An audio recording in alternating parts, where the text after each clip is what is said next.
Bonjour à tous. Alors aujourd'hui nous sommes le week-end pascal 2020. Vous voyez, c'est le printemps, là il y a les cerisiers qui sont en fleurs, les pissenlits, c'est super beau, il y a du jaune. Le jaune c'est super. Alors je me présente d'abord, je suis berger. Je possède des milliers et des milliers de moutons qui m'obéissent au doigt et à l'œil, et aussi à la baguette. Mon rôle de bon pasteur est de les protéger avec amour. Donc je les nourris bien, j'en prends soin. Un mouton, parce que je sais qu'un mouton bien élevé, élevé avec amour, eh bien c'est l'assurance d'obtenir une laine soyeuse, de qualité, et une viande fondante d'un goût incomparable.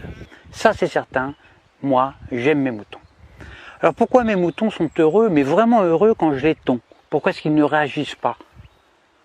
Pourquoi est-ce qu'ils ne réagissent pas quand je les vaccine, quand je les sacrifie sur l'autel de la gastronomie? Il y a un mystère, il y a un mystère. Surtout quand on sait que moi, je suis qu'un petit bonhomme fragile, qui ne ferait pas le poids face à un mouton en colère. Un seul mouton en colère, un seul bélier peut me tuer d'un seul coup. Eh bien le secret, le voici. Pour qu'un troupeau de milliers de moutons soit docile, soumis, obéissant, eh bien il suffit de jouer soit sur la peur, soit sur leurs besoins de sécurité.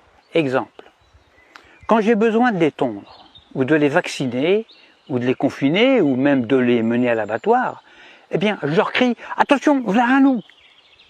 Il y a un gros loup !» Donc là, je joue sur la peur. « Courez vite dans la bergerie, allez vite, vite, vite, réfugiez-vous là-bas !» Besoin de sécurité. Et là, dans une psychose collective, où ils se piétinent les uns les autres, ils se carapatent tous dans la bergerie, sans même réfléchir, parce qu'ils sont heureux de se retrouver en sécurité, confinés dans la bergerie, loin des dents du loup. La peur court-circuite la réflexion. Elle fait exploser leurs neurones. Alors déjà, qu'un mouton, il n'y en a pas beaucoup. Alors pendant que leur attention est dirigée vers le loup, eh bien moi, tranquillement, je les tonds, je les vaccine, je leur tatoue le gigot, je puce les rebelles, je castre les chefs, bien sûr, en leur injectant des médicaments, etc., etc. Et quand j'ai fini mon travail, eh bien, je les relâche tout doucement par petits groupes. Alors c'est vrai qu'ils se sont fait tondre, ça ils s'en rendent compte, ils le voient, mais ils sont heureux d'avoir échappé au gros loup. Ils sont tondus, mais encore vivants, donc contents, heureux.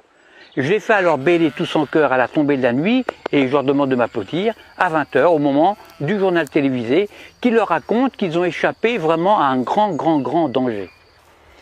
Alors bien sûr, sur le nombre, il y a toujours quelques rebelles, des moutons noirs, qui sont des moutons plus intelligents que les autres, qui comprennent, ils ont pigé mon stratagème.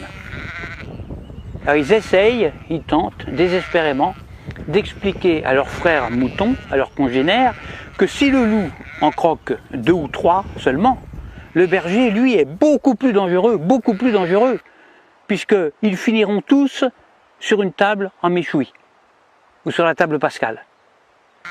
Alors il faut les gérer, ces moutons noirs, qui ne veulent pas rentrer dans la bergerie, parce que ce sont des rebelles, ce sont des esprits libres.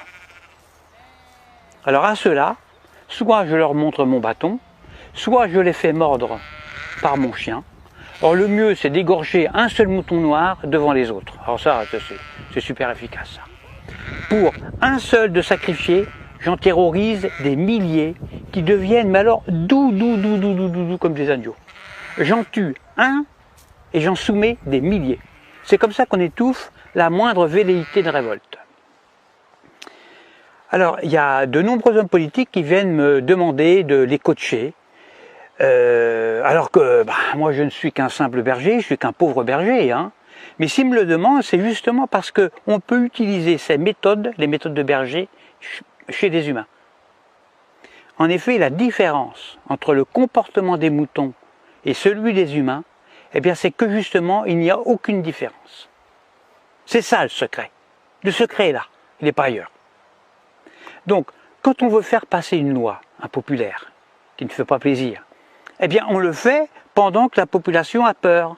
Par exemple, on parle de crise climatique, de crise de la dette, de crise financière, de tempête, de canicule, de terrorisme, de crise sanitaire, etc., etc.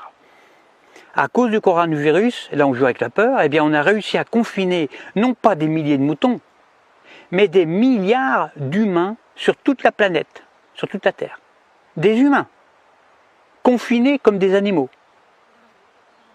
Des humains déshumanisés. Et le pire, le plus révoltant, le plus dramatique, c'est que les chefs rebelles ferment leur gueule. Les grands chefs, ils acceptent aussi leur confinement.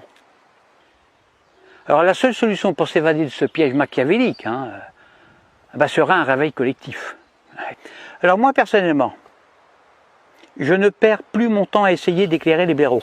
Ça ne sert à rien, ça ne sert strictement à rien.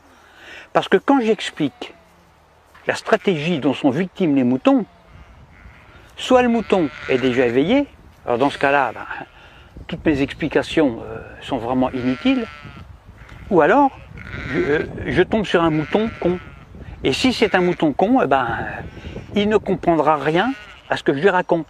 Parce que justement, c'est un mouton con. Alors il faut faire attention parce que le mouton con, lui, il n'est pas fautif. Il est con, c'est tout, c'est pas sa faute. Alors à bientôt pour une prochaine vidéo. Pensez à vous abonner, à diffuser la vidéo parce que je me présente aux prochaines élections présidentielles et puis j'ai besoin de beaucoup d'électeurs. Et je dis, vive moi, votre futur président dictateur. Faites le bon choix, votez pour moi. À bientôt.